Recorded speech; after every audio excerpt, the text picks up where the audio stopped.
অস্থির মনকে বারবার শোনাবেন আমার আল্লাহ আছে, আমার আল্লাহ যা করবে তাই হবে, আমার আল্লাহ খুশি হয়ে দিলেও আলহামদুলিল্লাহ, আমার আল্লাহ খুশি হয়ে না দিলেও আলহামদুলিল্লাহ। আমি আমার আল্লাহকে খুশি করার চেষ্টা করব। আমার কোনো চাওয়া নাই, পাওয়া নাই, শক্তি নাই, কারণ সব কিছু তো রবের হুকুমেই হবে। আল্লাহ আমি তোমার উপর ভরসা করলাম, বাকিটা তোমার উপর ছেড়ে দিলাম। দেখবেন সাথে সাথে আপনার সব টেনশন অর্ধেক কমে গেছে।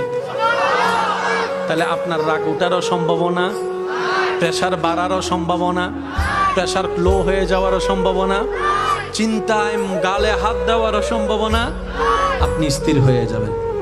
এবার রব্বুল আলামিন যখন আপনি এরকম করবেন, দেখনেওয়ালা তো দেখতেছে,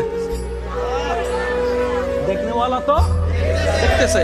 এবার রব ডাক দিয়ে বলবে, ফেরেশতা এই আমার বান্দার কি হইছে রে?